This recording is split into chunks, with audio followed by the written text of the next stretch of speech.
다 함께 은혜 받고자 하는 말씀의 제목은 선을 사랑하고 정의를 세우라. 좀 생소한 제목일 수도 있습니다. 그러나 이 말씀은 우리가 반드시 알아야 될 말씀이기도 합니다. 지금까지 살아오면서 언제 무엇 때문에 가장 슬펐습니까? 혹시 부모님을 여의었을 때, 부모님이 돌아가셨을 때입니까? 아니면 그토록 집착하던 사랑하는 사람이 이별을 통보했을 때입니까? 사람은 살아가다 보면 눈물을 쏟아내고 눈물과 함께 콧물도 덩달아 쏟아내기도 합니다. 그것이 극한 표현을 빌리면 애간장을 쏟아낸다라고 이렇게 표현을 하기도 하는데 에레미야 애가서 2장 11절에 그렇게 나옵니다. 그래서 창자와 간을 땅에 쏟는 것과 같은 슬픔. 왜 이런 슬픔을 사람들은 당해야 되는가? 개인적인 이유도 있겠지만 국가적인 그리고 공동체적인 이유에 의해서 지금 이러한 슬픔을 쏟아낼 수밖에 없는 환경에 직면한 것이 오늘 본문입니다. 개인이나 가정이나 국가나 흥망성쇠에 의한 희노애락이 있습니다. 그 중에서 오늘은 이 애에 해당되는, 슬픔에 해당되는 부분을 우리가 살펴보기를 원합니다. 우리나라만 해도 가까운 시절에 6.25 전쟁이 있었고 그거보다 조금 직전에 바로 일제 36년의 식민지의 아픔이 있었습니다. 나라를 잃는다는 것은 더 말할 나위 없는 슬픔입니다. 아픔입니다. 동족 상잔도 아픔이 아닐 수 없습니다. 우리나라만 해도 300만 명 이상이 같은 민족에 의해서 죽임을 당했습니다. 이보다 더 큰 슬픔이 어디 있겠습니까? 그 외에도 개인별로, 가정별로 사건, 사고에 의해서 크고 작은 아픔과 슬픔이 계속 이어지고 있습니다. 곳곳에서 그 범죄자에 의해 가지고 목숨을 잃기도 하고 사랑하는 가족이 치명적인 그 아픔과 슬픔을 직면해야 되는 그런 경우도 계속 이어지고 있습니다. 전 세계적으로도 그렇습니다. 한 달여 전입니까? 그거보다 조금 더 됐습니까? 리비아라는 나라에서 댐이 갑작스럽게 붕괴가 돼가지고 2만 명 이상의 목숨을 잃는 그런 아픔과 슬픔이 있었습니다. 그 가족과 그 친인척들은 얼마나 그 마음이 슬프고 아프겠습니까? 사람이 살아가는 데 있어서 희락만 있으면 얼마나 좋겠습니까? 그런데 이 슬픔도 덩달아 있다는 사실입니다. 그래서 우리가 내일 일을 알 수 없습니다. 이러한 희노애락 앞에서만으로도 우리는 겸손할 필요가 있습니다. 언제 우리가 또 슬픔을 맞닥뜨릴 때에 빠르게 벗어날 수 있을지 하나님께 얼마나 재빠르게 맡겨야 하는지 우리가 경험할 필요가 있습니다. 중요한 것은 즐거움과 기쁨의 분량이 아픔과 슬픔의 분량보다 언제나 크고 많아야 된다는 사실입니다. 그런 생애가 되기를 주님의 이름으로 축복합니다. 할 수만 있으면 아픔과 슬픔은 최소화되고 즐거움과 기쁨은 너무 넘쳐나는 그런 생애가 되기를 간절히 소망합니다. 정반대가 되면 그 삶이 얼마나 힘들겠습니까? 이스라엘 역사는 반복된 슬픔과 아픔의 역사였습니다. 시작부터가 그렇습니다. 동생을 시샘한 가인이 아벨을 돌로 쳐 죽였습니다. 항상 옳은 사람, 옳지 않은 사람에게 어떤 핍박의 대상이 됩니다. 얼마 지나지 않아서 이스라엘은 이삭을 핍박을 했습니다. 또 야곱의 형들은 11번째 태어난 요셉을 핍박을 해서 은 20에 팔았습니다. 이처럼 인류의 역사는 끊임없는 아픔의 역사입니다. 슬픔의 역사입니다. 크게는 히틀러에 의해서 600만 명이 아주 참혹하게 학살당한 슬픔이 있었습니다. 그것뿐이 아닙니다. 에레미야 시절에는 제발 정신 차리라고 에레미야가 간곡하게 말씀을 전하고 또 전했지만 귀머거리처럼 맹인처럼 말씀을 받아들이지 않았습니다. 순종하지 않았습니다. 그래서 바벨론 포로로 끌려갔습니다. 그래서 쓰여진 말씀이 에레미야 애가입니다. 에레미야 애가는 얼마나 통탄할 슬픔을 담고 있는지 알 수 없습니다. 부모가 자식을 삶아먹는 지경까지 이르르는 그런 상상할 수 없는 슬픔이 농축되어 있는 말씀이 에레미야 애가입니다. 그리고 바빌론 강가에서라고 하는 팝송과 같은 그 노래가 바로 바빌론에 끌려가서 그 강가에서 옛날을 기억하면서 부른 노래가 바빌론 강가에서입니다. 슬픈 노래입니다. 오늘 이 본문 아모스서 5장도 짧은 애가입니다.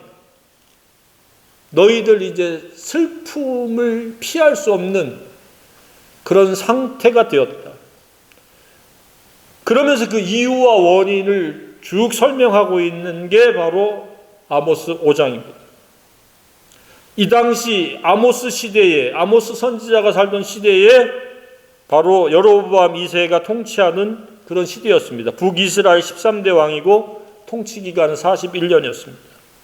그런데 이 당시에 인구가 급속도로 소멸된다라고 이야기를 하고 있습니다. 얼마나 급속도로 소멸이 돼요? 10분의 1로 줄이겠다. 1000명이 행군해 나가던 성읍에는 100명만 남고 100명이 행군해 나가던 성읍에는 10명만 남으리라.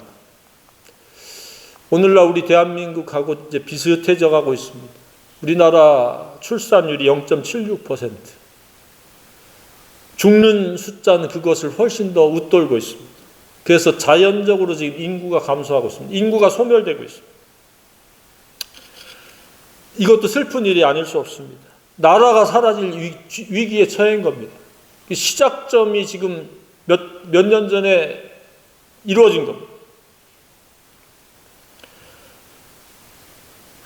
그래서 우리는 나라를 위해서, 민족을 위해서 기도를 해야 됩니다. 왜 인구 감소에 직면해야 되는가? 수십 년 후에 사라질 그런 나라가 되었는가? 그 이유가 있습니다. 우리는 아모스에서 지혜를 얻을 필요가 있습니다. 우리나라는 정말로 밑바닥에서 천정에 이르는 급속한 짧은 시간에 높은 경제 성장률을 이룬 획기적인 나라였습니다. 그러나 얼마 되지 않아서 이렇게 인구 소멸되어지는 위기의 나라가 되었습니다. 이것은 우리가 정치적으로 무슨 제도적인 문제가 아닙니다. 언제나 사회적인 문제, 자연재해, 모든 원인은 영적인 데서부터 비롯된다는 것을 우리가 잊어서는 아니 될 줄로 생각합니다. 자, 그럼 어떻게 해야 문제를 해결할 수 있는가? 우리가 존재하는 가장 큰 프레임은 생육하고 번성하고 땅에 충만한 겁니다. 하나님의 첫 번째 인류를 향한 주문은 바로 그겁니다. 너희는 이 땅에 생육하고 번성하고 땅에 충만하라. 그래서 우리는 그런 생육하고 번성하고 땅에 충만할 그러한 책임과 역할이 있다는 사실입니다. 물론 특별한 경우의 사람들도 있습니다. 복음을 위해서 홀로 되는 그런 경우도 있지만 모든 사람에게 공통적인 책임은 생육하고 번성하고 땅에 충만한 것인 줄로 믿습니다.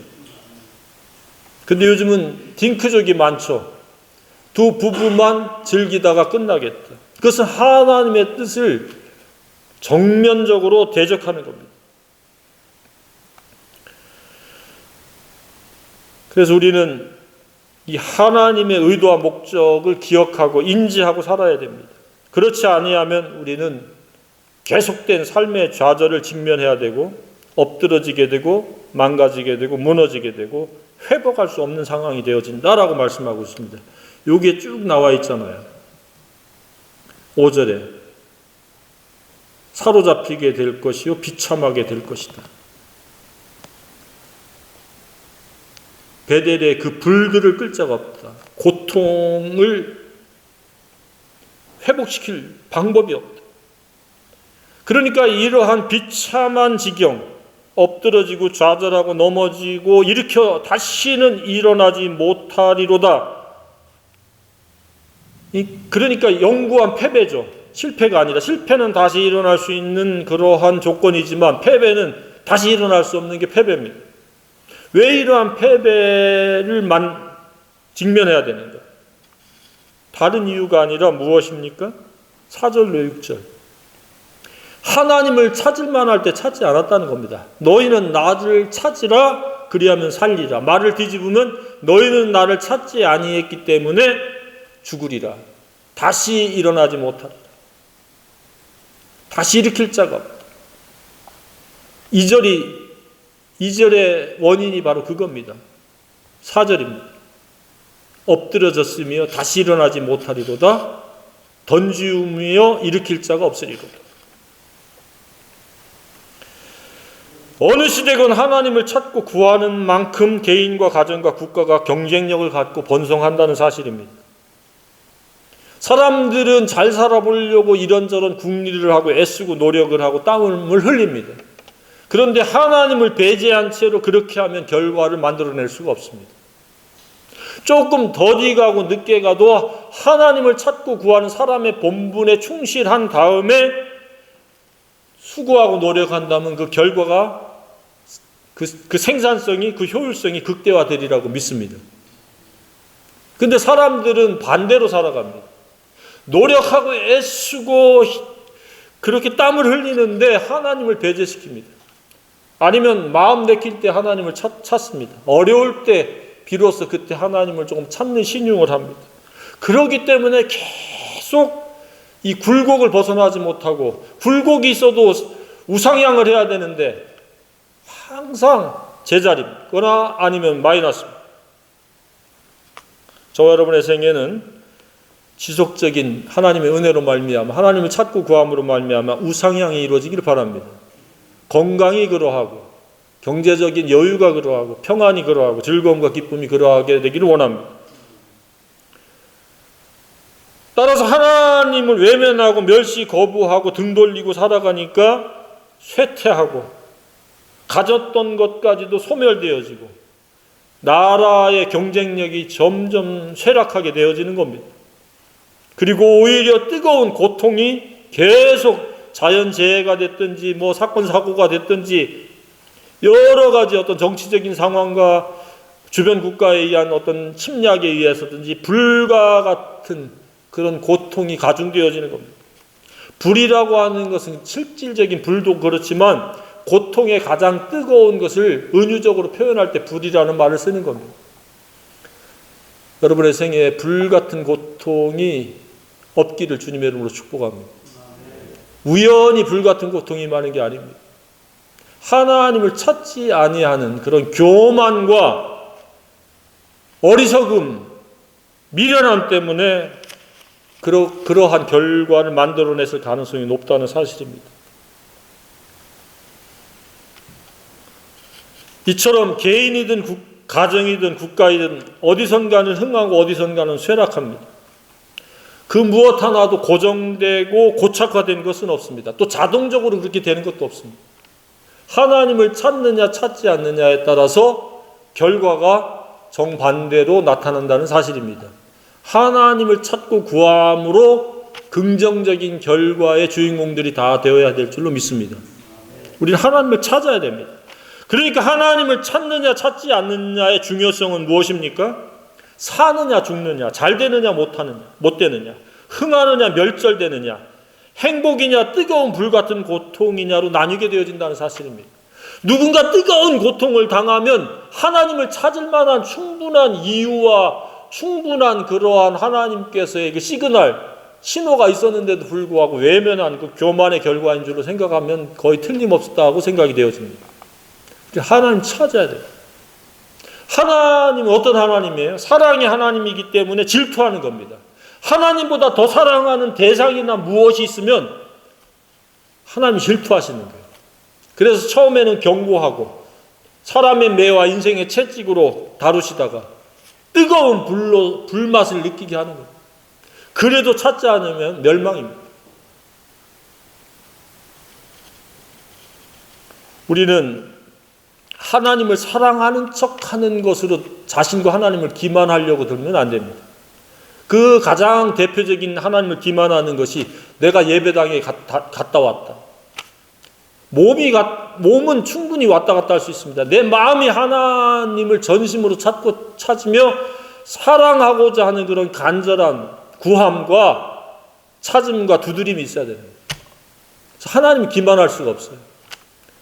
그런데 사탄 마귀 귀신은 계속해서 사람들로 하여금 어떤 종교적인 간습, 형식, 순서에 참여함으로 내가 하나님을 찾았다라고 그렇게 착각하게 만들고 그렇게 위선적으로 자기를 합리화시키도록 이끌어가는데 그것에 사람들이 많이 매몰되어 있어요. 전심으로 하나님 찾기를 바랍니다. 하나님은 살아계시며 영의 하나님입니다. 그래서 우리의 내면 세계를 다 꿰뚫어 보고 우리의 동기와 중심을 다 살피십니다.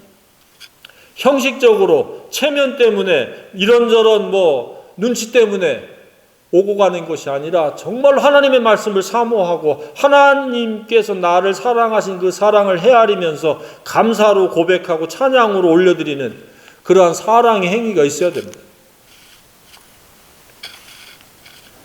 그래서 특별한 장소를 통해서 하나님을 찾는다라고 할 수 없습니다. 그래서 오늘 본문에도 보면은 여러 지명이 나오잖아요. 베델이다, 길갈이다, 부에일, 세바다.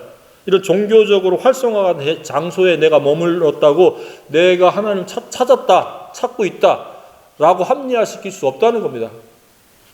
물론 예배에 참석해야 되죠. 그런데 그 참석하는 마음이 하나님을 전심으로 사랑하는 마음으로 찾아야 된다는 사실입니다. 두 번째는 왜 이러한 인구가 소멸되어지고 나라의 경쟁력이 쇠락할 수밖에 없었는가? 그것은 하나님의 뜻을 왜곡했고 땅에 던지듯 멸시했다고 표현을 하고 있습니다. 7절에 정의를 쓴 쑥으로 바꾸며 공의를 땅에 던지는 자들이라고 이야기를 했습니다. 그래서 하나님의 그 창조하심을 등장시키면서 그렇게 해서는 안 된다. 그것은 악이다라고 선언을 하고 있습니다. 하나님의 뜻은 정의인데 그것을 사람 죽이는 독초처럼 왜곡했다는 사실입니다. 하나님의 목적은 공의의 실현인데 땅에 던지듯 멸시했다는 겁니다.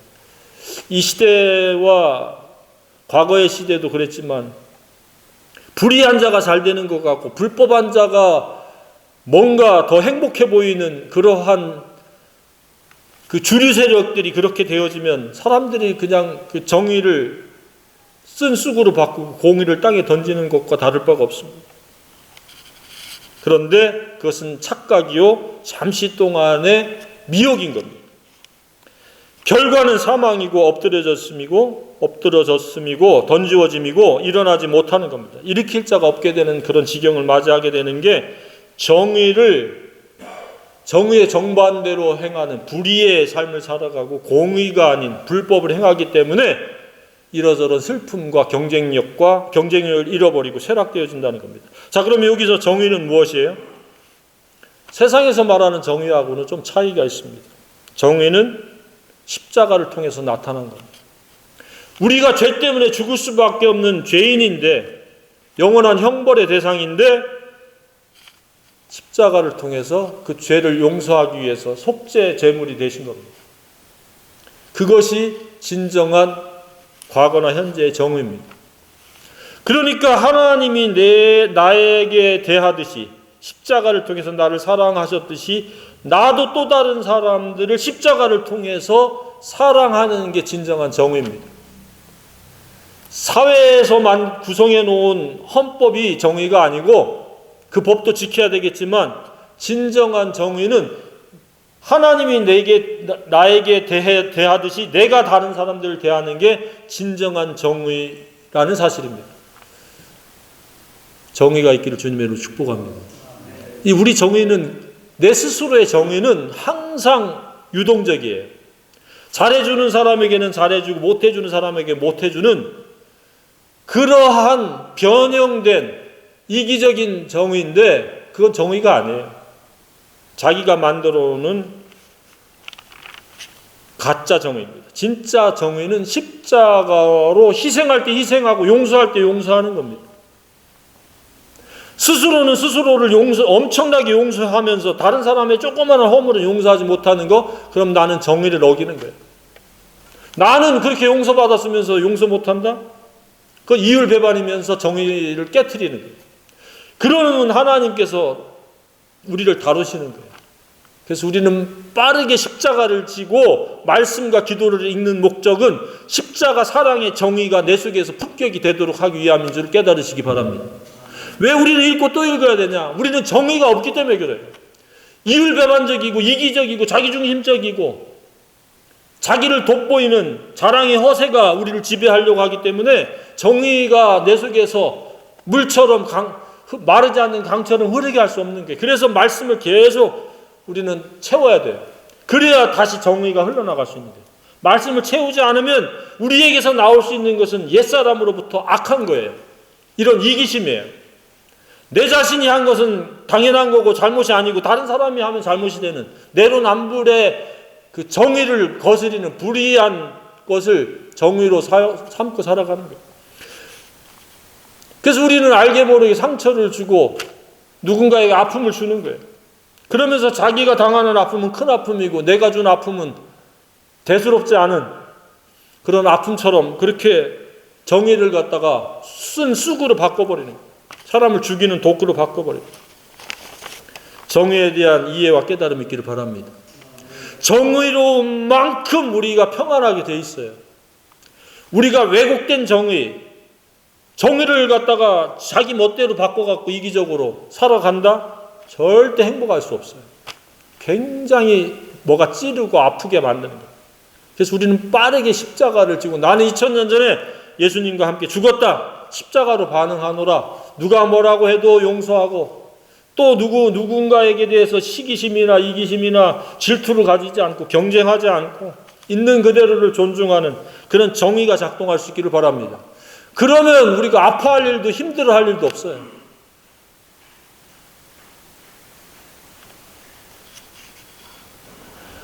당시에는 악이 득세하고 넘쳐났습니다. 그래서 그 결과로 생육하고 번성하고 땅에 충만할 수 없었습니다. 소멸되어지고 엎드려지고 다시 일어날 수 없었습니다. 그러면서 하나님이 장탄식을 합니다. 이러할 때 하나님을 믿는 자들, 지혜자들이 잠잠하기에 악이 계속 왕성하고 주도권을 잡게 된 것이라고 13절에 얘기하고 있습니다. 그러므로 이런 때에 지혜자가 잠잠하나니 이는 악한 때입니다. 악이 보편화되고 일반화되고 평균화돼 버리니까 지혜자들이 잠잠한 거와 다를 바 없는 상황이 되고 힘을 못 쓰는 거예요. 오늘날 시대하고 유사하다라는 생각이 듭니다. 시대는 계속 반복이고 되풀이잖아요. 그래서 우리는 이러한 시대에 포기하지 않고 낙심하지 않고 그럼에도 불구하고 선을 구하고 선을 사랑해야 될 줄로 생각이 되어집니다. 선을 구하고 찾는다는 것은 하나님과 하나님의 그 사랑의 법인 정의를 찾고 구한다는 이야기입니다. 그리고 그것으로 우리는 세워져야 됩니다. 그래야 우리가 공의를 행할 수가 있습니다. 요즘 시대는 어떤 시대입니까? 포스트 코로나 아닙니까? 코로나 이후의 시대 아닙니까?